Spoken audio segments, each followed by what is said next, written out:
Okay, you were live. Okay. Thanks everyone for joining us tonight. This is, I believe, the fourth meeting of the West East Express Stakeholder Committee. We always meet virtually in the evening. It seems like we've been averaging every 2 to 3 months. So, again, the point of this is just to give you an update on our trail project that we call the West East Express. It's basically the extension of our existing Poplar Trail, both east and west. And I'm glad to be joined tonight by our design team from Mead and Hunt and Flora Teeter, landscape architects, and Brian White and Megan Maffeo. And I see we have about 6 or 7 folks from our stakeholder committee that feel like the invitation goes out to around 15. This is not an exclusive event. So if you know somebody that is interested in this project, please invite them. And we're trying to have people participate who live near the trail, who are active trail users. So every neighborhood along the trail, or people from outside the area that use the trail, that's really the target group for this committee. So thanks again for joining. We have some materials that we're going to share that the team's been working on just to kind of keep advancing the design. We're going to focus on improvements to the existing Poplar Trail tonight and the western extension that connects to Parole. The eastern extension behind the Graduate Hotel, we're going to be moving that forward again soon, but we're sort of in a kind of between phases right now. So there's not much new to share on that front, but happy to answer any questions. So Megan, if you are able to bring up your slides, that's probably the best thing to start with.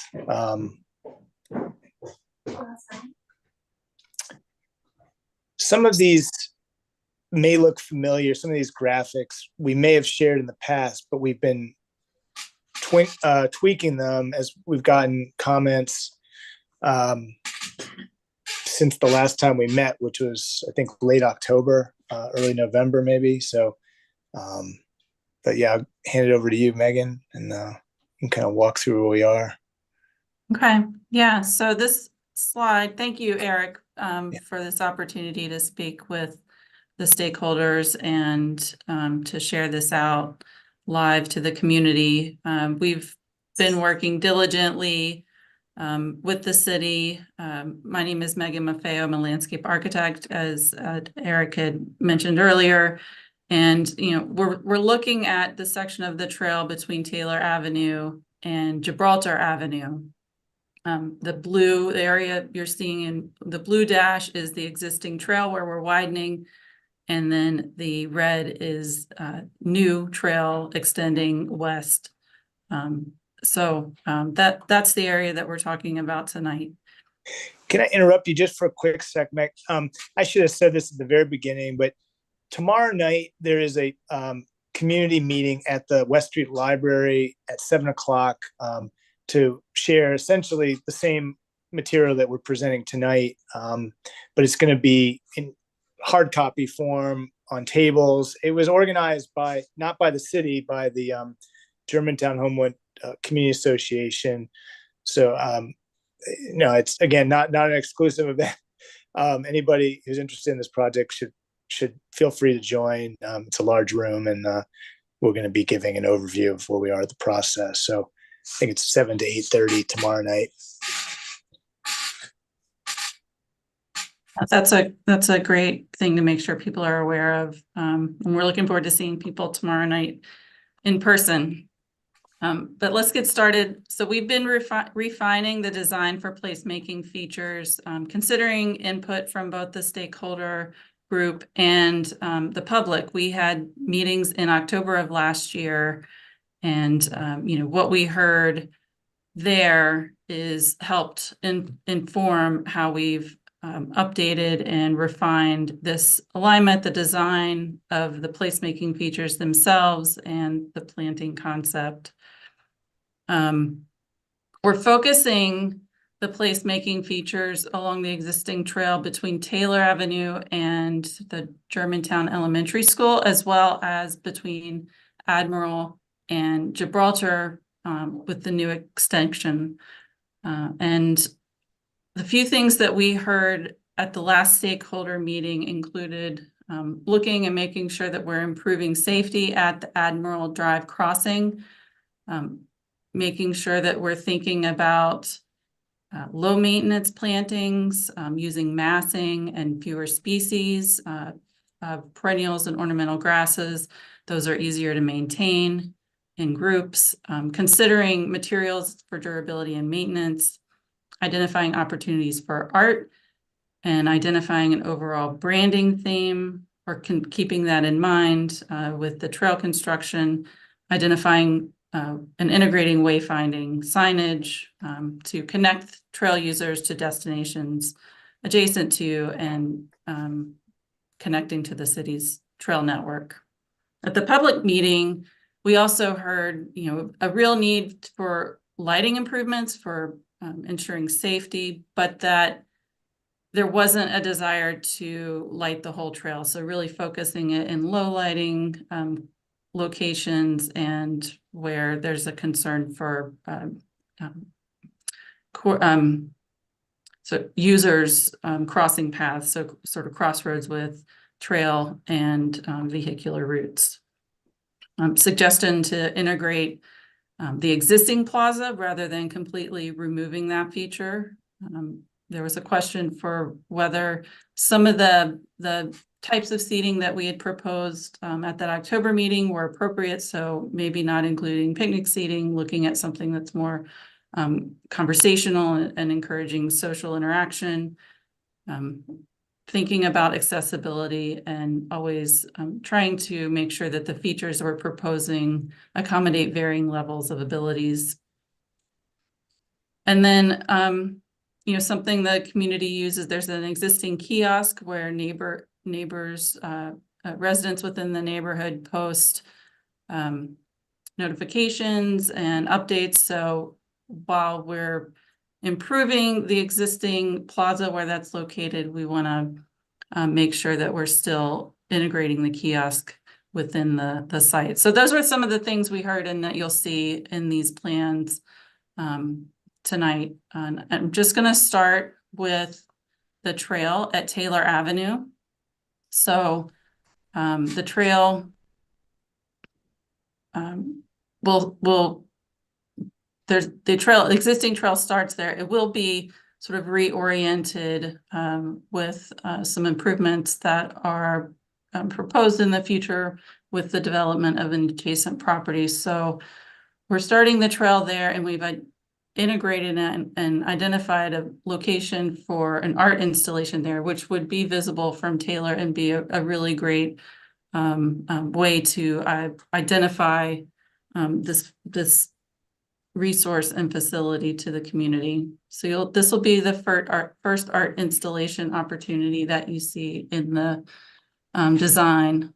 So as you move along the trail towards the west, adjacent to the police station parking lot, we're proposing to maintain the existing trees and plantings that are there, adding some new planting adjacent to this residential development to create a vegetated buffer. Megan, some folks might be wondering what the treatment of Taylor Avenue is going to be. I just wanted to kind of give folks an update on that. There were two proposed improvements, two scenarios for Taylor Avenue that you all might remember hearing about, that the hotel that is under construction across Taylor Avenue is required to put in as part of their project. Both of them are substantial improvements to the roadway for pedestrians and cyclists and drivers. Unfortunately, the circle, which is really the preferred option, is not going to be put in now. Although the city is committed to doing that project, there were some issues with right-of-way acquisition that were needed for that we couldn't complete in the timeline that was needed to use the contractor that's doing the hotel, which is unfortunate, because I think there's consensus that a traffic circle, a small traffic circle in this location is really the ideal solution. But the line work, it's hard to see on the drawing, but the alternative is a scenario where there's going to be some limited access to that service road across from the police station. And so, I mean, basically traffic is going to be controlled in a way that's not today to make it safer. And there's going to be some better visibility and markings and pavement, new curbs and things to basically mitigate conflicts there. But I think maybe in the future we can kind of put in a little more clearly what that's going to be, even though it's being done by others. It will definitely be a big improvement from today. It's just it won't be the circle, unfortunately, in the near term. I think the circle will probably happen in the next 2 years, but yeah. And when do you think that will start, Eric? Because the hotel's already talking about opening. Yeah, no, I mean, I haven't taken a close look at what the work is right now, and it's like the last thing they'll probably do. I don't know when they're going to wrap up the streetscape improvements over there, but yeah, I mean, it's something. I'm sure that's going to be a question too. So, would you say? I said I'm sure that will be a question asked tomorrow night as well. You're right. So, that's a good point. Because I live right there and use that every day. So. Okay. No, good call. I'll see if I can get an answer on that before tomorrow night. Perfect. And that development will have a side path of its own that goes, along our frontage, inside that access road. That's right. Maybe 150, 200 feet. Right. Just the portion that fronts the hotel property, and then yeah. Right. Yeah. Because you have constructed. Eric, if we required the hotel to put the circle in, why didn't we require them to put a bike lane in as well at the same time? Well, you mean on Taylor Avenue? Yes. I don't know. I mean, they're doing, so they're actually, they are doing a side path on Taylor. They're improving the portion that comes up from West Street as part of the plan. And the section, I think, just north of the trail on Taylor, but yeah, it's a little hard. I mean, I don't know. The negotiations happened before I was here, just to be honest. So I don't know exactly what, but I mean, the plans actually they're pretty good. I mean, I think what the city is asking of that hotel are pretty substantial, but I know they probably tried to get them to do something farther along Taylor, but it's tricky when it's not necessarily the city needs more right of way. You end up encroaching on other properties and stuff, so it gets kind of tricky. But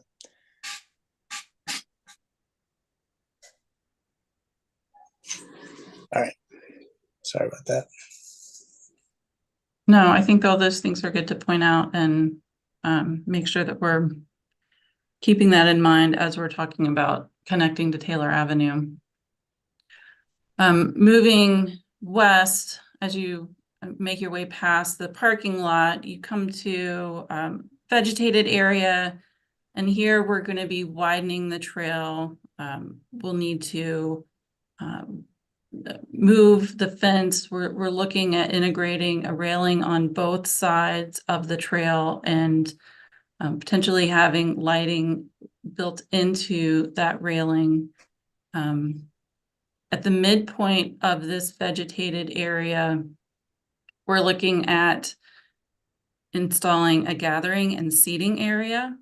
This section of the trail really does have a little bit of a unique character compared to the rest of the trail. It is vegetated on both sides, so it sort of does have a more intimate feeling to it. So we felt like having this gathering and seating area made a lot of sense here, a stopping point, a place where, people can meet, rest, meet, and have encourage conversation. As you exit that area, you're entering Poplar Avenue, the more residential section of the trail.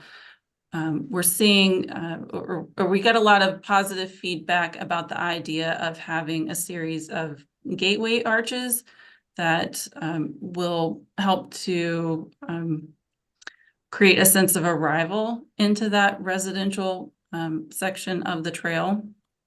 So at the bottom of the screen, you're seeing those precedent images for what those features might look like. And these are really showing the character and sort of scale of what we're thinking about for these features.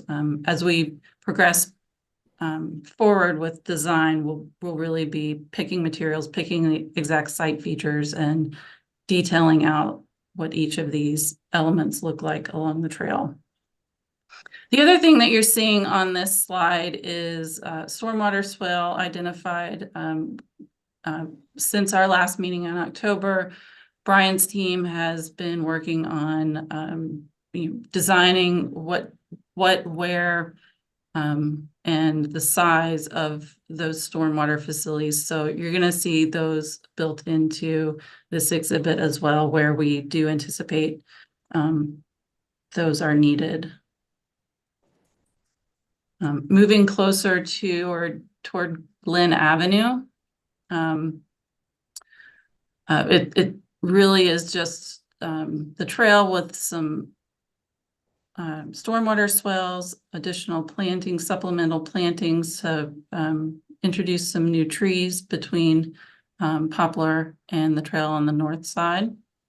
And then as you get closer to Glen, this is our first activity node, and we really see this as a social area of the trail. We're integrating nature play, our second art installation opportunity on the opposite side of the trail, a bench and bulb planting bed. And then crossing Glen, we have a pedestrian refuge island that will also be planted with very low plantings. We don't want to block any visibility, but we want to make sure that that pedestrians have a place to stop as they're crossing this intersection. On the west side of Glen, we're showing a second seating and gathering area. This would be similar in design to what you saw closer to the police station. It would include a bench, and this is where we'd like to relocate the kiosk or neighborhood message board from the existing plaza. Moving west, this renovated plaza, it really does keep the footprint of the existing plaza, but introduces some new seating that's more conversational in its design and location, or design and configuration. We thought that would be a nice upgrade compared to, and more welcome compared to the more traditional picnic seating. With the location of the trail widening here, we do anticipate that we can keep most of the existing plantings that are there now. There's some really nice crepe myrtles and smaller trees and planting beds. So we're excited to be able to keep that.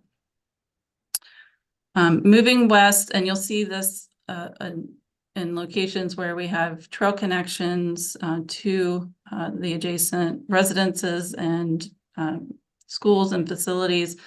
We're creating a consistent sort of trail crossroads, if you will, where it's like a mini, it doesn't function as a roundabout, but it's an opportunity for trail branding with some accent paving in the center, and integrating wayfinding signage at those locations.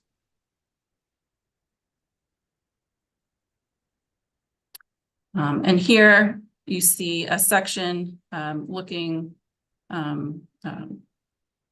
west of what that widened trail will look like, and the open spaces adjacent to the trail are where we're fitting in those placemaking concepts. And here you see some new tree plantings to help buffer those amenities from the adjacent residences.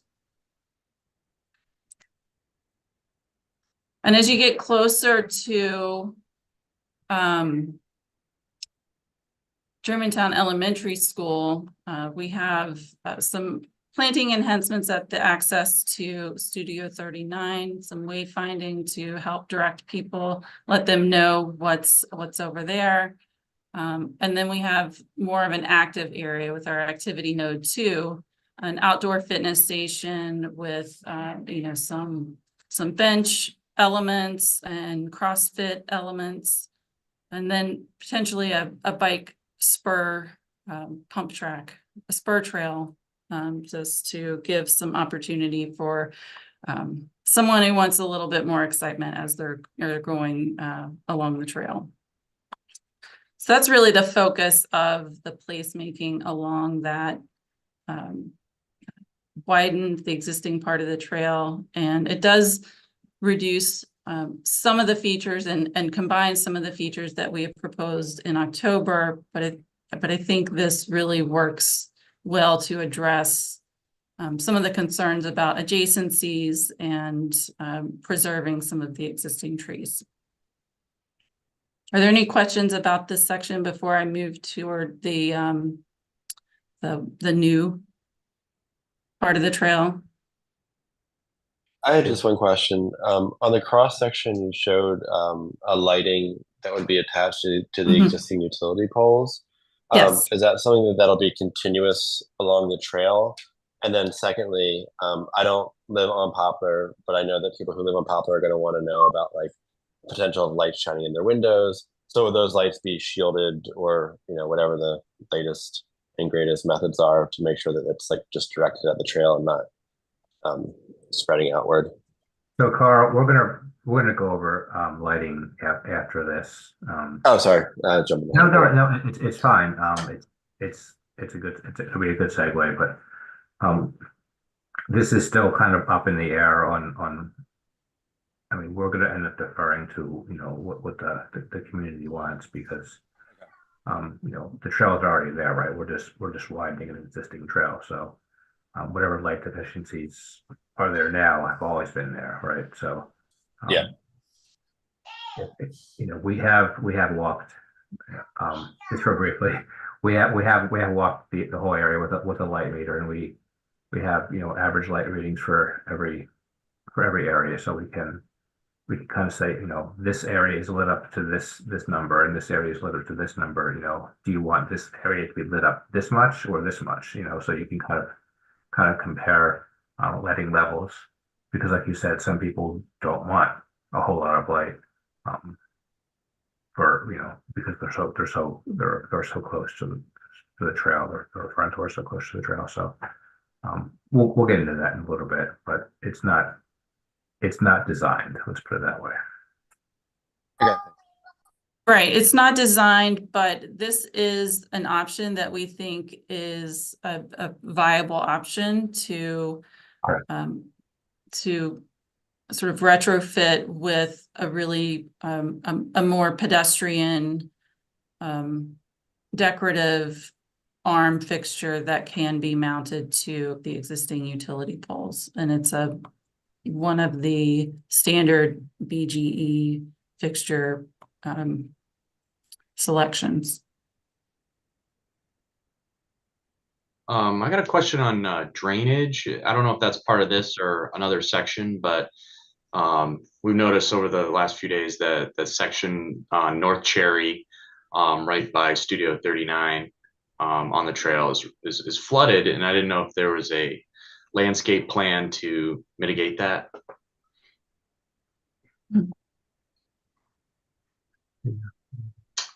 Yeah. Is it in this area? It's to the right, actually, by the circle of Studio 39. That circle drains right onto the trail, right where North Cherry Grove is. If you go just straight up from North Cherry Grove, that section.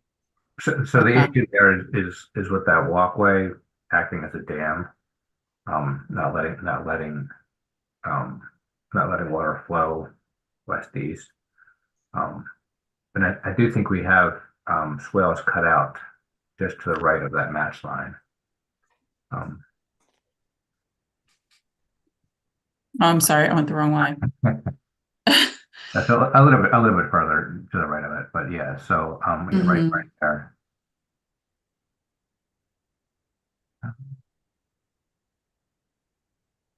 Yeah, so I think between that swale and opening up with a culvert underneath of that walkway. Sorry. Yeah, that's not, that section isn't the right. Yeah, here we are. This screen where the bottom of that circle. Yeah, right where your cursor is, right in there. You have a swale cut out in there? No, we don't, but we're gonna pipe a culvert underneath that walkway that leads up to that circle. Okay. There's a walkway there. Yeah, that's exactly right there. There's a walkway there that the earth builds up, and the walkway is above grade, so it acts as a dam. So all the water that wants to flow from west to east can't. Yeah. So it's too much. It's too much for it to saturate through the ground. It builds up there. So I think this comment has come up several times. It's always been our intention to culvert that with a pipe underneath that walkway. Okay. Thanks. I love the fitness station. Are we going to get any just regular old school swings? Is that a possibility? We haven't really explored like just old school swings in this context. They take up a lot of space. You have to account for fall zones, and have, a safety surface within that fall zone. So it's not really the right location for that feature, unfortunately. It's cool. true. Somewhere on the trail, maybe? We are really hammered in. I know it seems like a simple thing. But yeah, Megan's right about that, the space they require, but I just wonder if there's some other toddler, or I don't know what age you're thinking, Phil, specifically, but like if there's some other kind of play that could do something similar, that doesn't require that they basically, when the playground safety requirements, they kind of look at the whole radius of that swing, and so you end up having to build out like a huge area for safety purposes. So I'm just wondering if there's some smaller features that could be part of this active area, but I don't know. It's all good. I'm just a grown man who likes to swing and figured I might be alone in addition to the kids. This is okay. It's okay. This is a Noted. Trail Users Anonymous Club.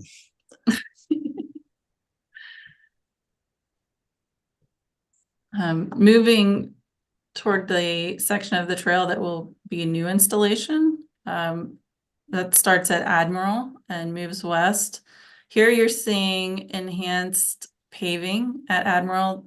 That was a suggestion that we heard at our public meetings, and so you're seeing that this entire intersection is getting, or we're proposing a new treatment there. The trail traverses sort of up a little bit of a slope and runs between the businesses along West Street and Annapolis Gardens to the north. This is a fairly open section in terms of lawn and not a lot of vegetation, due in part to the overhead lines that you see back there, overhead to utility lines. We don't necessarily want to change that character in wholesale, but what we do want to do is create a sense of separation of sort of public and private. And we're thinking that a nice way to do that would be to have a low guardrail condition on that north side between the trail and Annapolis Gardens. And, it would be, maybe 30 inches in height and of a, wood construction, more of a park feel. At the beginning of the trail at Admiral, we're looking to have a small trail seating and trailhead signage. So maybe one bench, small planting, and sign to help orient users. And then as you move towards the end of this housing, we want to make sure that we have a connection to that housing. And this location where the parking lot, this small parking lot, makes a lot of sense as a preferred location for that connection. And in conjunction with that, we would have a seating area here as well. You're seeing the section of sort of how the trail fits into that space. There is some grade change happening, and we're trying to work with that. We're thinking about what types of planting we want to put in here, both that's easy to maintain, but also to help with stabilization of slopes. So that's something that we're continuing to think about as we're progressing. This is a very long stretch to not have, we want to make sure that we're integrating access in as many locations as we can for safety and just ease of accessibility of the trail. So we have not figured this out yet, but we've identified a couple of potential locations where we might be able to connect to West Street, and you're seeing one of those here. Yeah, this location that Megan is referring to is where an existing car wash is looking to expand. And you all know about, might know this as the Pink House lot that was purchased by the car wash. And, they're basically expanding a car wash lot. But, they do have certain requirements that we can ask of them. And a connection along the property to West Street is one of those things we're trying to coordinate as they develop their property. So we're going to try to get something decent out of that can kind of improve. Hey, Eric, it's John. Sorry to join late, but just on this one, I guess one factor would be where streets have crossings on West Street, like at Chicken Round Road. Like, are there places where people might be crossing from the other side of West Street and want to get over to the trail? And I would just factor that in, whether it's via the sidewalk for a little stretch on West Street. I would just factor that into trying to find places to make that connection. Got it. Yeah, it's a great point. We're really hampered, to be honest. I mean, I think we're really just taking whatever we can get where there seems like there might be an opportunity. But I think what you're pointing to also is just that we're going to need some wayfinding on West Street that lets people see that these connections are there. They're going to be lost in the sort of urban fray of this stretch of West Street unless we do something to really call them out as almost like trailheads along West Street. So I think because the reality is there's just so few crossings. It's like between Gibraltar and Chinkapin, I think there's one additional crossing that is not something you typically. Sorry, I have a dog here that's getting into stuff. There's that there's that one pedestrian crossing mid-block that exists, but it's just generally a challenging situation, this stretch of, but I think we just need to make sure people know how to get to the trail. I think that's minimum. Yeah.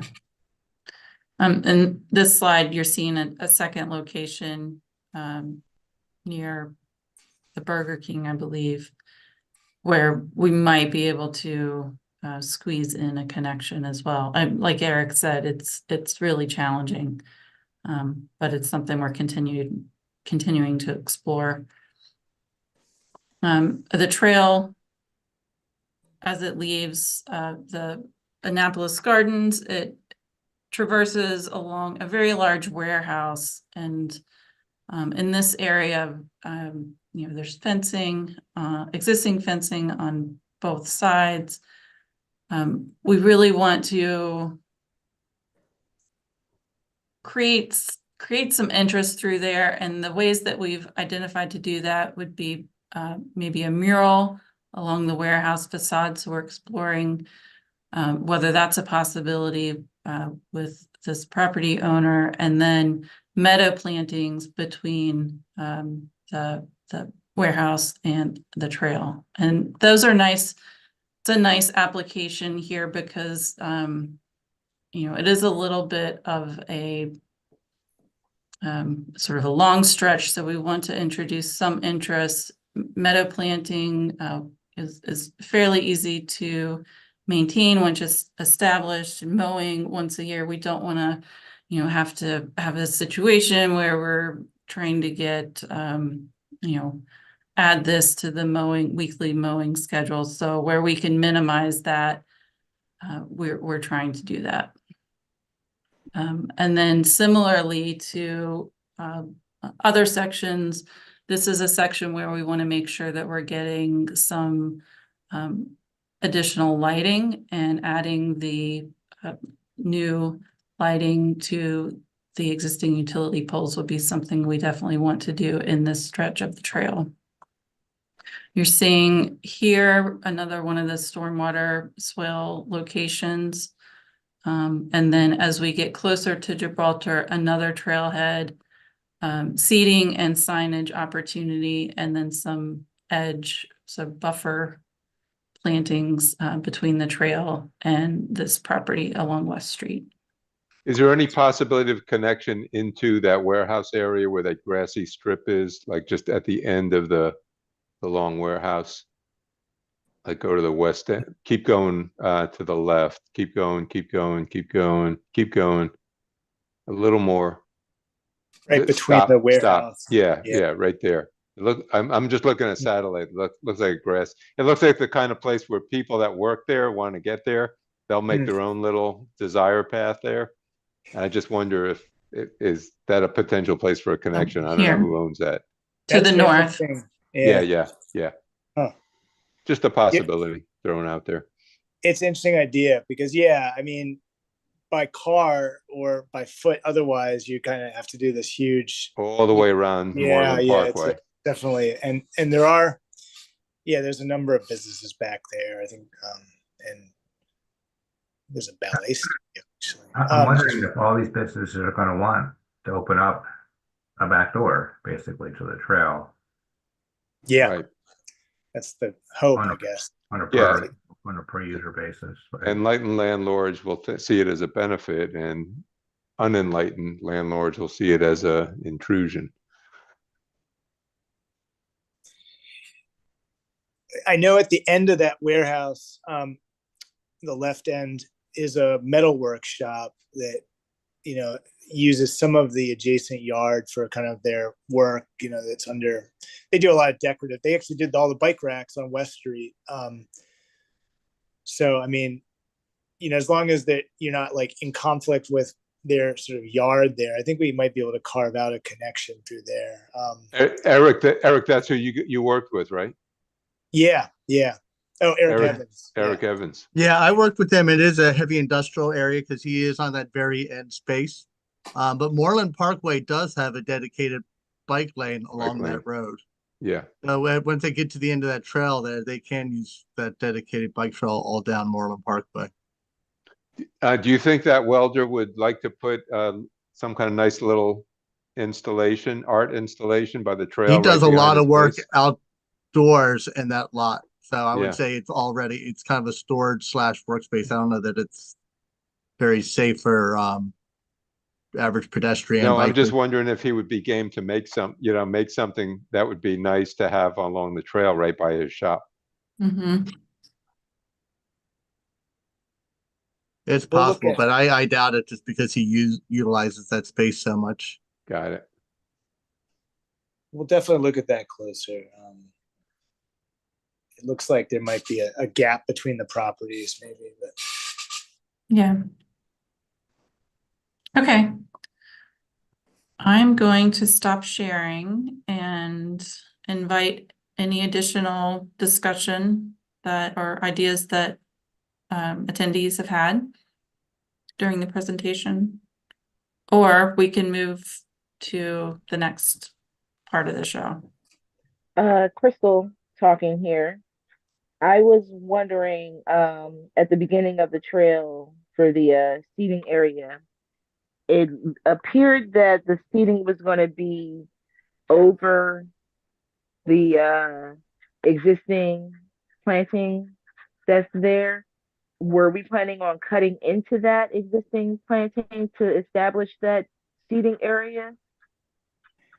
you mean over by the bridge by the police station, Crystal? Yeah, yeah. That's a good question. That Because Well- from the design, it looked like the seating area was over it. I'm assuming you would have to put some kind of stilts or something to hold the seating area up. Would we have to cut too much into the existing planting area that's there to accomplish that? That's all bamboo. Yeah, it's just my Yeah, concern it's about mostly bamboo, but I noticed a lot of wildlife there. I walk the trail often to take my nephew to the bus stop at Germantown, and I walk the trail often, so it's like I see a lot of the wildlife that is there. You know, Mhm. from rabbits to squirrels to birds, even a couple of foxes.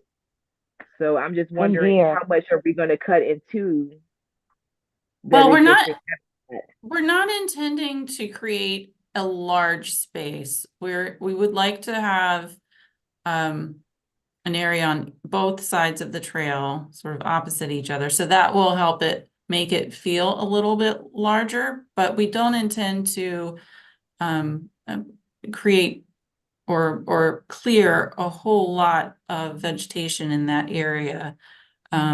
We've thought about, one option would be to clear, try and create some opportunities for views out from there on either side of the trail, but there's a lot of other things to consider there. You do have the slope. Removing vegetation could cause an issue of erosion, so we really need to think closely about how big is it, how much clearing do we do? We want to minimize that. I think we are leaning towards minimizing clearing, keeping it a small footprint, but still providing sort of a stopping point on that stretch of the trail. Yeah, the issue is the soil stabilization. We can't let that slope collapse, right? And those plantings do offer some Mhm. stability to that soil and can keep it in place. So the idea would be that it would function sort of like a deck, so it would be suspended over the slope with sort of piers or foundations at the corners of the seating area. I also was concerned about that area for a different reason. I work with about a dozen homeless people that are always changing up downtown, and creating a gathering space in a wooded area where there's not a lot of eyes on the area creates a ideal opportunity for that area to become a homeless camp. So that's something I wanted to again bring up to the group. That you're setting up for an ideal condition for that. Especially if we're starting to move some of them out from like the state archives, that property gets redeveloped. We got a lot of different tent groups downtown that a lot of people probably are not aware of. One way I would answer that is that if we design this thing well, it's going to be more active. There's going to be a lot more people coming through here, and it's just not going to be a pleasant place for somebody to be camped out with just like constant cyclists coming through, or walkers, or people walking dogs, or I mean, it's not going to be a quiet place for somebody. So I don't know. We had tents set up on West Street on the sidewalk a couple of weeks ago. So Okay. I'm just gonna bring it up. Huh. Where on West Street? Do you mind me asking? Across the street from Park Place. Really? They're there. They're under the bridges of Route Boulevard. They go behind the Well, I parking knew that garages one. downtown. So they're all very nearby. So if you create an ideal spot for them, you could create a new gathering spot. Just because if you have a gathering spot farther down on Popular Avenue where there's houses, less chance of that happening than that secluded area. A good point you bring up. So Yeah, I think that's a good point. Lighting is another tool. I think, this is one area where we were planning to do some special lighting along the bridge, in the railing. I mean, that could be another way of making it, not less hospitable maybe, but The rest of it, I think, is looking great. Yeah. Well, it's something to consider. Do you think with the proximity to the police station, that would be a deterrent or not? no, No. they're never out there. Okay. All right. I have Noted. one more question. Will we be getting a copy of the design emailed to us? Yeah, definitely we can do that. We're actually going to put them on the website, which we're in the process of updating. You probably don't know where the website is, but we do have on the planning and zoning website, we have a page. We're actually in the process of updating our whole bike network page, and we're going to be putting these there, but I can send them to this group. I don't think it's a problem. I think tomorrow is likely because we're just we're making some updates for the meeting tomorrow too. So happy to do that. Okay. Yeah, I appreciate that. You got it.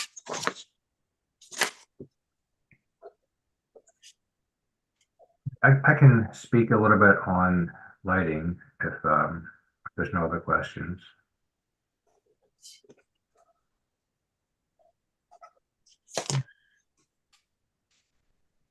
Let me share my. Yeah, we can always go back if something comes up. Sure.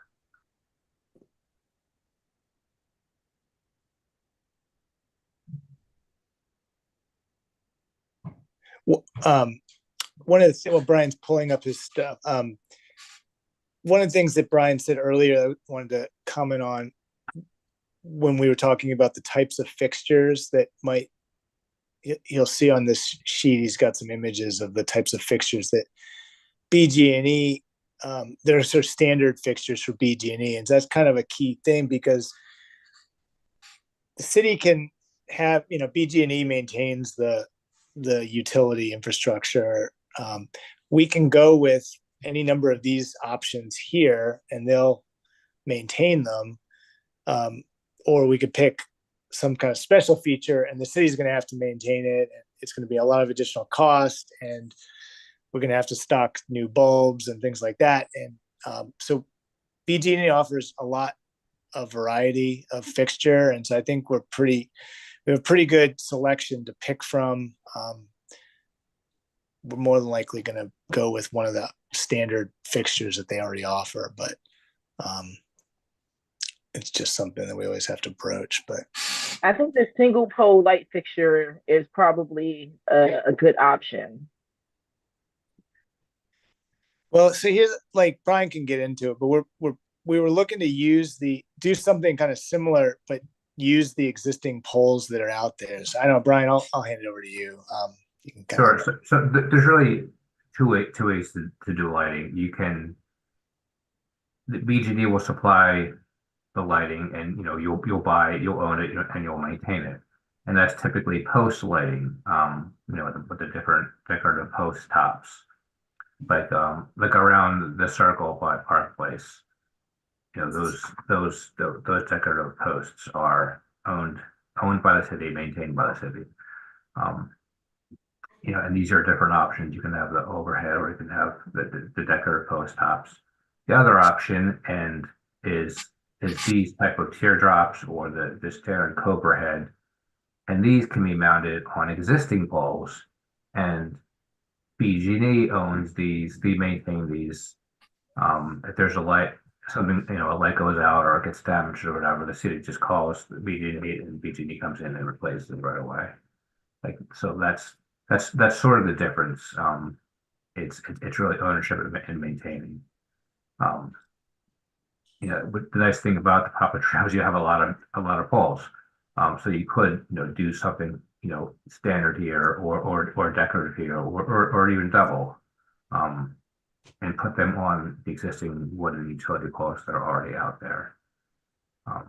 The downside, of course, is you're limited to the existing spacing.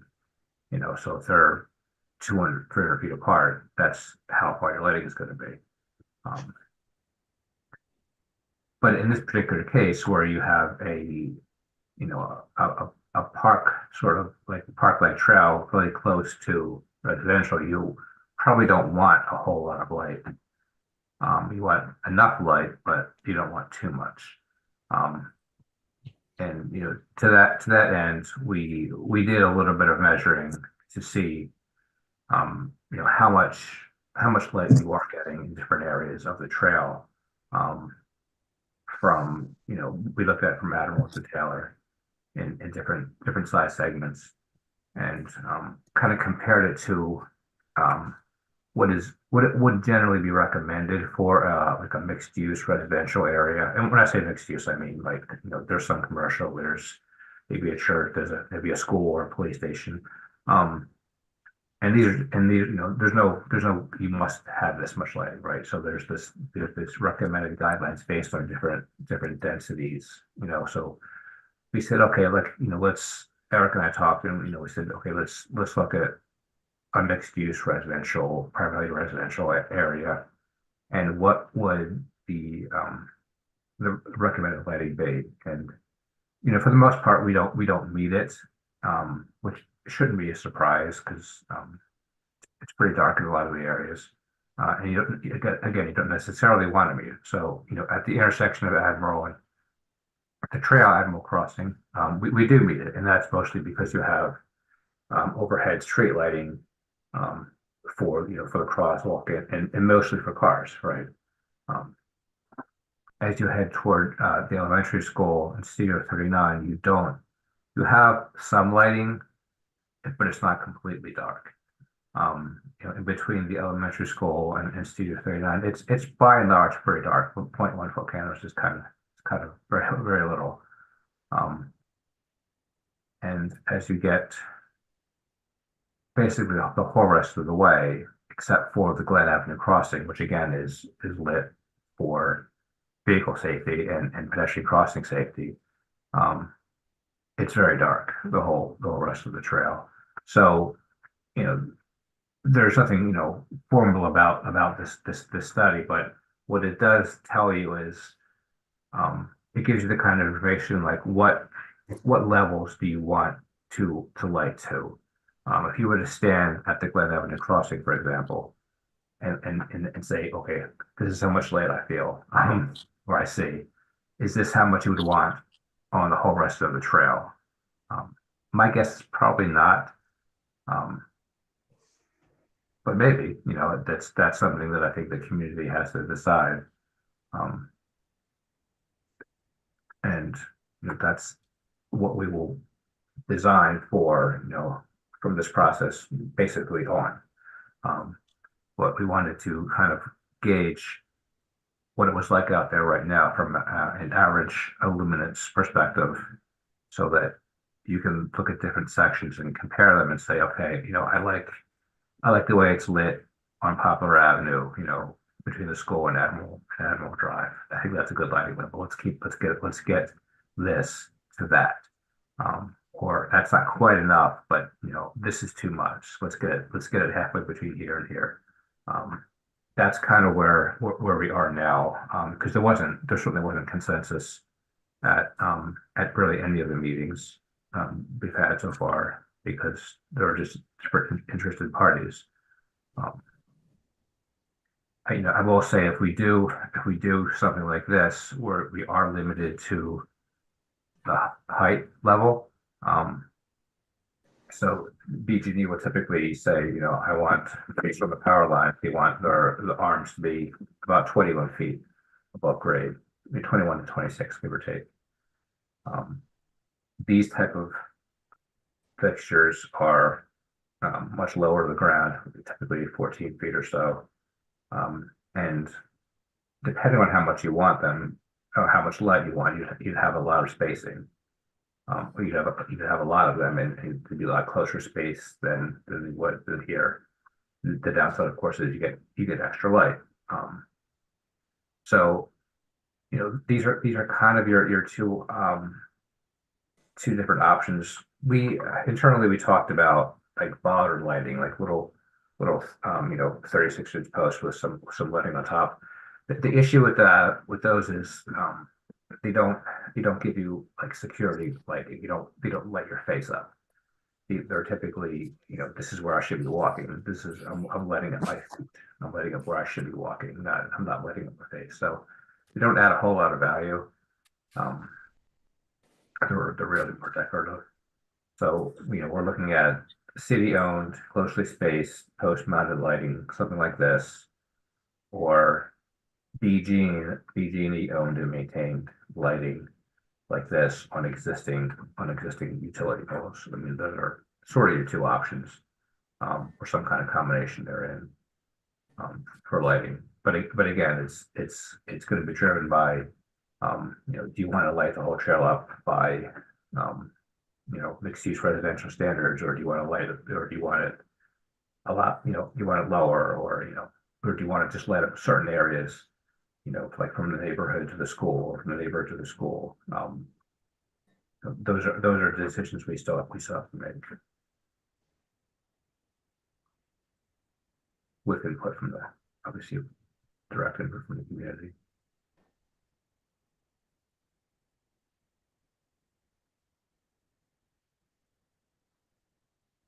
And then one more point to add. So, I mean, lighting isn't not written in stone. If you end up having too much lighting, you can take some lighting out. You can shield lighting as well. That happens quite often with the teardrops. You place a custom shield on top of them. So there are different options, and there are different size bulbs as well. 100 watt, 250, 400 watts. We can have different intensity, different color, different depending on whether it's 5000K or 3500K lighting, which is a little bit softer lighting. So I mean, there's a whole slew of different types of lighting you can do here. I guess from our design perspective, the first question to answer is how much more lighting would you like and where? So that's kind of where we're at right now. And I'll add that we're going to do the same analysis on the section from Admiral to Gibraltar, where there's almost no light today. If there is, we haven't done all the analysis yet, but it seems like it would be coming from wall mounted lights on some of the commercial properties that's kind of spilling over, but we have poles there too. So, we could do a similar type of treatment. utilize the existing infrastructure. Yeah, this could be done, something like this could be done before this project even ends. This requires design work. This requires very little design work. Since you won't own it or maintain it, it's more like, and you're putting them on BG&E owned poles. I mean, this is something that could be done well before this project has even started. That's a good point.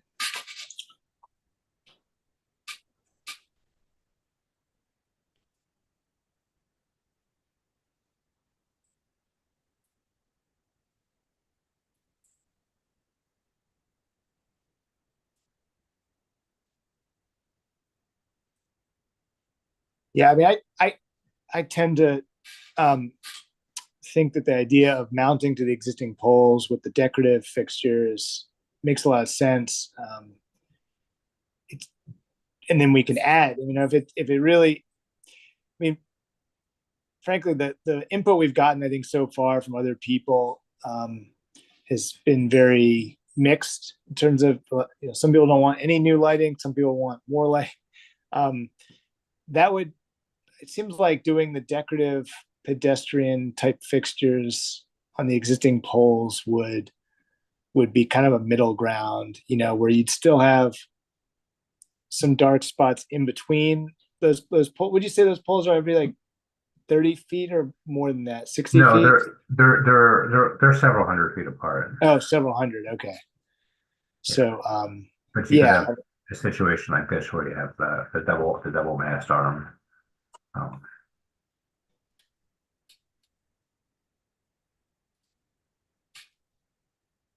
Yeah.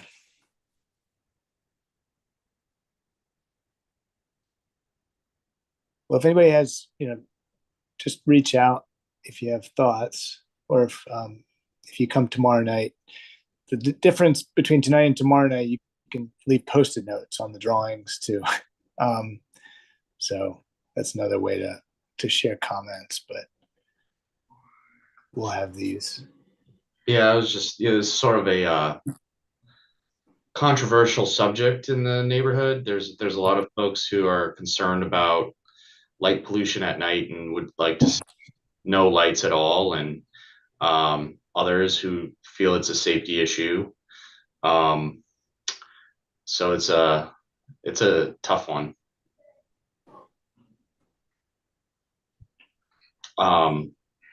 Personally, I thought like the 3-foot high lights would be sort of a compromise between those groups. But I don't have, well, I don't know how bright it's going to be to have an opinion, but I think some of these light fixtures, a lot of the houses in the neighborhood are 1930s, 40s style homes. So like a Gothic type thing wouldn't necessarily fit in, or nor would a modern one. But I don't know, of the ones here, maybe the Acorn sort of meets that the style of the neighborhood a little bit more than some of the other ones. But that's all I have on that. Good luck. I mean, the bollard lights, I think would look really nice. It's just that they're very expensive, I think, to do that, because I think we'd be laying all new wire. I don't know if the solar versions are really capable, but we, if there's a lot of interest, I think we could probably at least do the pricing and see how much additional it would be, and but it would definitely be a big cost. I mean, Eric, a compromise might be is just put lighting on what I'm going to call the dead zones, which are areas that don't have any direct eyes on the trail, which would be like along the industrial areas near the police station. But in a residential area where you got housing, people tend to feel safer because they feel like people are watching whether they are or not. I know in my neighborhood downtown, I call it the Duck Park, but it's Acton's Cove. you go look at the lights in that park. I don't know if it was the city or neighbors got tired of light pollution, and a lot of them are painted black on certain sides to keep light from shining into, their properties. So it might Where'd you be say that was? the Acton's Landing Park. Acton's Cove, right. Yeah. So it might be maybe a hybrid might be a solution. Yeah, that's a good plan. Yeah, that's a good idea.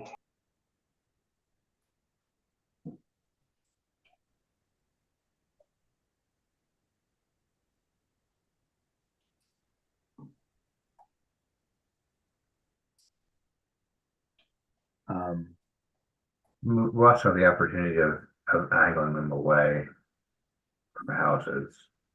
Like for example, if we put one here at this location, we can angle the arm toward Studio 39 and not toward this block.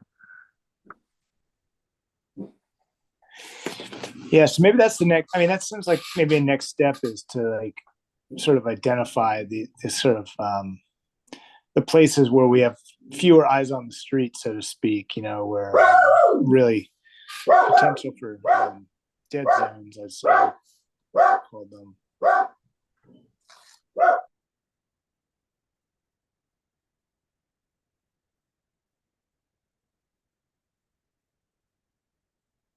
Yeah, I'll try to find a shield, because I know my company has designed these type of fixtures, or not even designed them, just has installed these type of fixtures, and then later on a shield gets put in place so that the light cone is a bit more focused and not so spread out.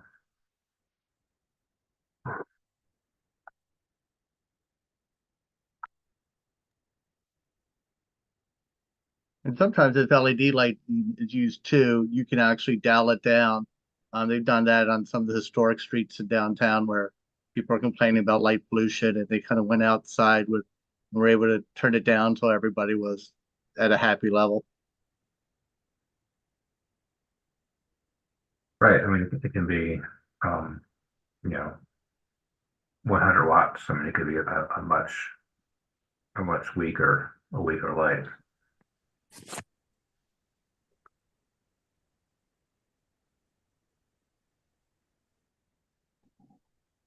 Yeah, I'm not sure how to thread the needle yet. And maybe it's not my job. I don't know. But we can offer a whole bunch of solutions depending on what ultimately gets decided on. Yeah. Brian, you said you were thinking about putting them every couple 100 feet.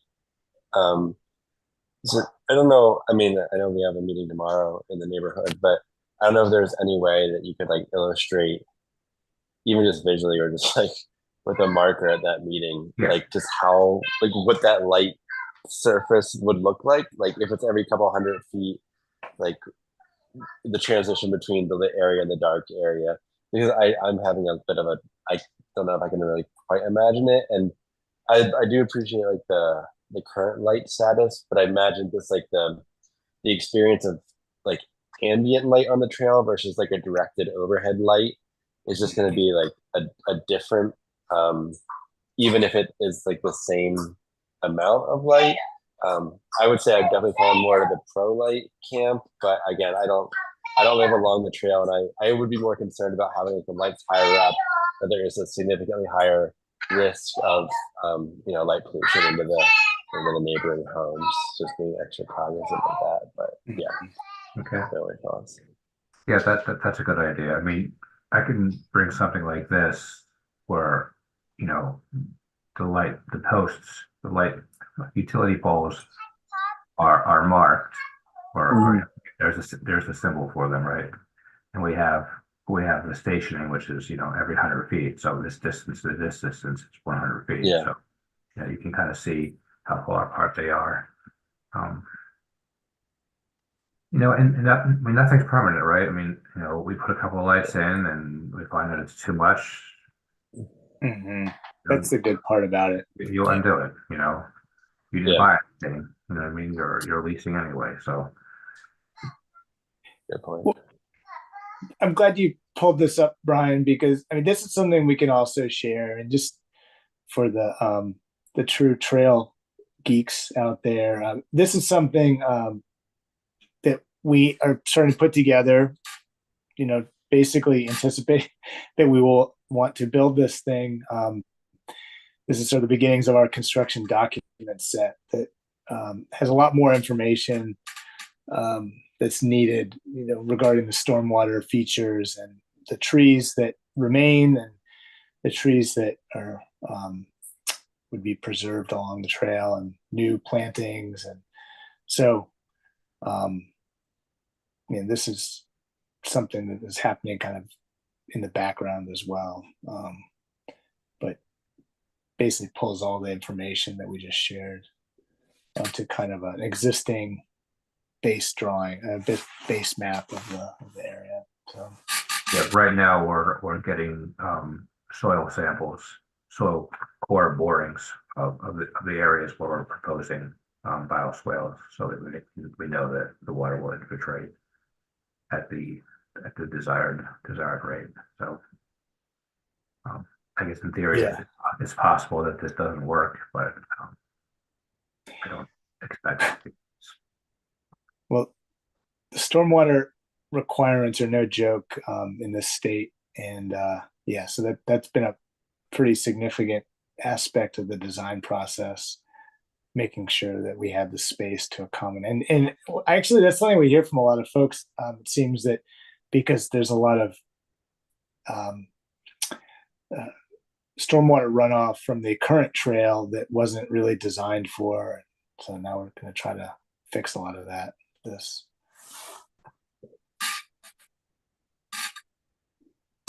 But I guess this represents a 30% design set. We had to submit this to Maryland Department of Transportation recently for their review, since they're funding the design process. We'll get their comments back later this month, later in February. But,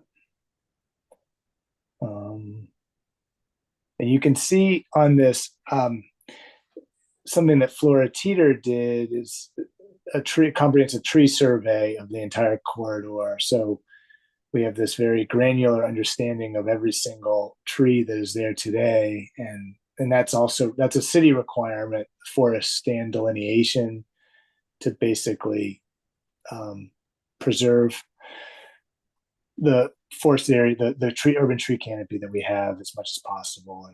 And yeah, so that survey, we identified the species, the size, the condition, and understanding the size helps us understand the extent of the root zone under the ground and what impacts that were that those trees are taking on from what we're proposing.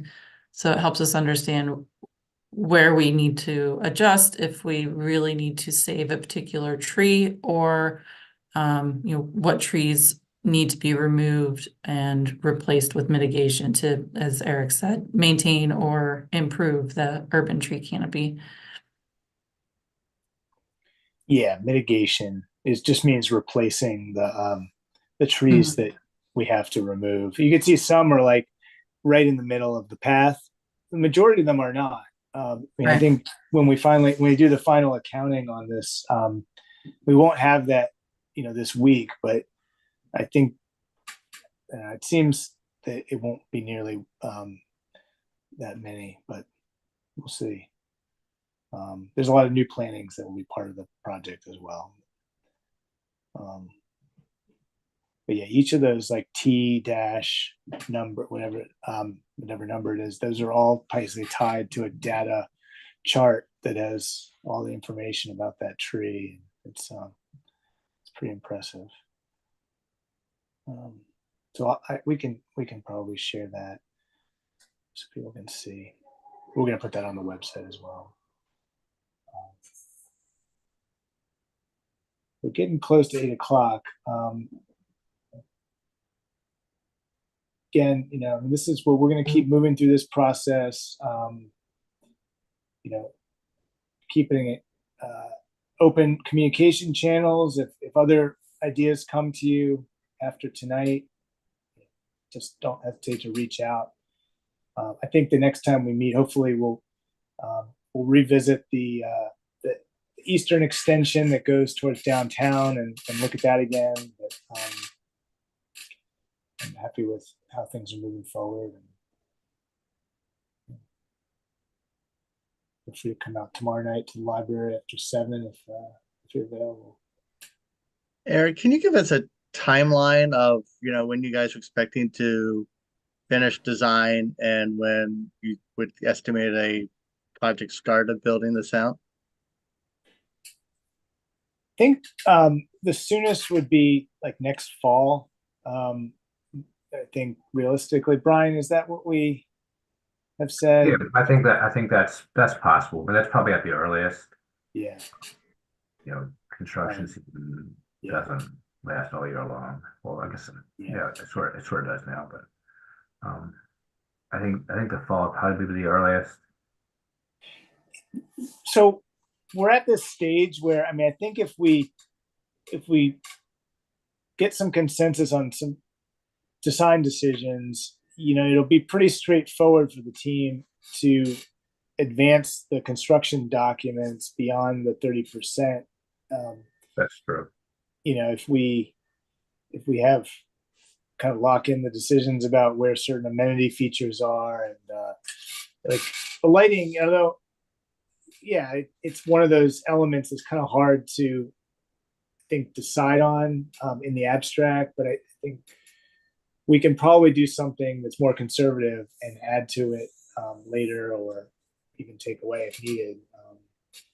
And I do like the idea of really focusing on these places that we know are going to be kind of safety locations, or places where people would enter the trail, or places that are away from homes. I think there's probably, we can map some of those and kind of focus on them.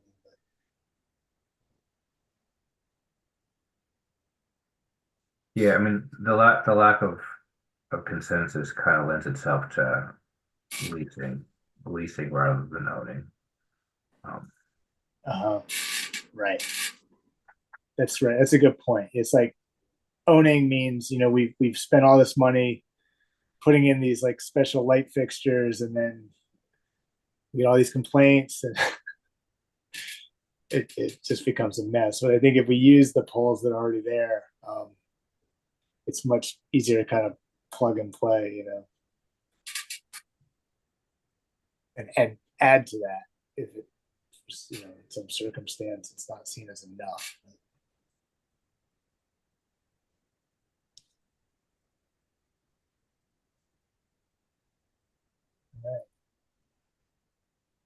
All right. Any other final comments? Need to get off? Been simmering on?